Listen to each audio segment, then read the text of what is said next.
Assalamualaikum warahmatullahi wabarakatuh. Perkenalkan, saya dari kelompok 7, Wahyu Hidayat dengan NIM 2130304059 dan rekan saya Nuri Rahma Kurnia dengan NIM 2130304038 yang akan mempresentasikan makalah psikologi perpustakaan dan dengan judul Kecerdasan Emosi. Kecerdasan emosi biasanya berkaitan dengan perasaan, bagaimana orang menanggapi hal tersebut. Misalnya saja, senang atau sedih akan suatu hal. Emosi menurut KBBI adalah luapan perasaan yang berkembang dan surut dalam waktu singkat. Sebagai contoh, bila seseorang bersikap yang aneh, maka manusia akan merasa marah. Maksudnya di sini, jika seseorang itu bersikap agak kasar terhadap orang lain, maka orang lain pun akan marah. Perasaan intens kemarahan tersebut mungkin datang dan pergi dengan cukup cepat, tetapi ketika sedang dalam suasana hati yang buruk, seseorang dapat merasa tidak enak untuk beberapa jam. Komponen-komponen kecerdasan emosi. Yang pertama ada kecerdasan diri. Kesadaran diri atau kemampuan untuk mengenali dan memahami emosi adalah bagian penting dari kesadaran emosional.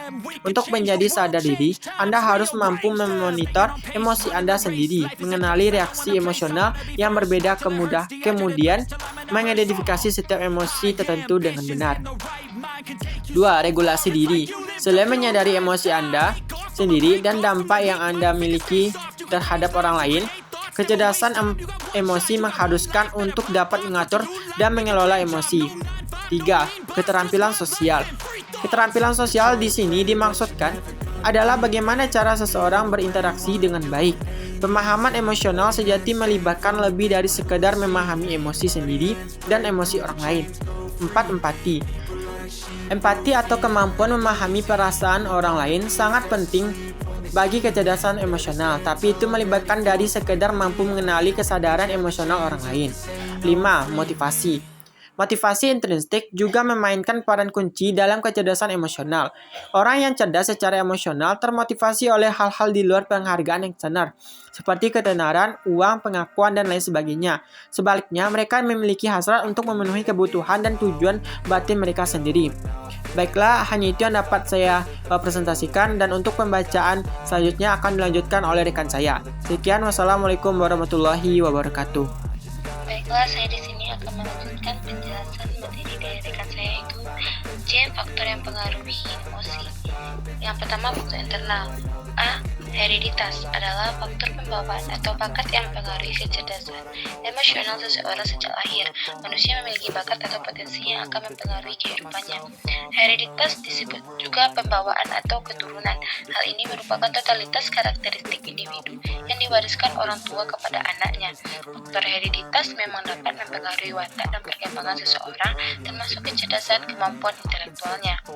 Yang B itu agama. Faktor agama memainkan peranan penting dalam mempengaruhi kecerdasan emosional seseorang, yang memberikan fondasi pada diri seseorang agar jiwanya teguh dan tak mudah tergoncang oleh apapun.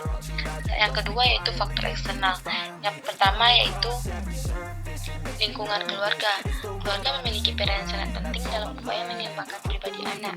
Perawatan orang tua yang penuh kasih sayang dan pendidikan tentang nilai-nilai kehidupan, baik agama maupun sosial budaya yang diberikan, merupakan faktor yang kondusif untuk mempersiapkan anak menjadi pribadi dan anggota masyarakat yang sehat.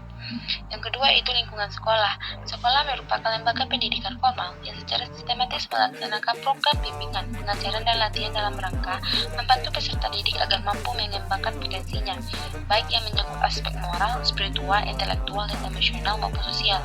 Keberhasilan guru mengembangkan kemampuan peserta didik, mengendalikan emosi akan menghasilkan perilaku peserta didik yang baik. Yang C yaitu lingkungan masyarakat. Masyarakat merupakan faktor dari luar yang mempengaruhi kecerdasan emosional, di mana masyarakat yang maju dan kompleks tuntutannya hidupnya cenderung mendorong untuk hidup dalam situasi kompetitif, penuh saingan, dan individualis dibanding dengan masyarakat sederhana. Faktor masyarakat terdiri dari lingkungan sosial dan non-sosial. Lingkungan sosial meliputi lingkungan keluarga, guru, dan siswa, sedangkan lingkungan non-sosial meliputi keadaan sekolah, alam sekitar, dan lain-lain. Baik lingkungan sosial maupun non-sosial, keduanya berpengaruh terhadap kecerdasan emosional siswa dan pada akhirnya akan berpengaruh pada prestasi belajar siswa. Baiklah, sekian penjelasan materi dari saya. Wabillahi taufiq wal hidayah. Assalamualaikum warahmatullahi wabarakatuh.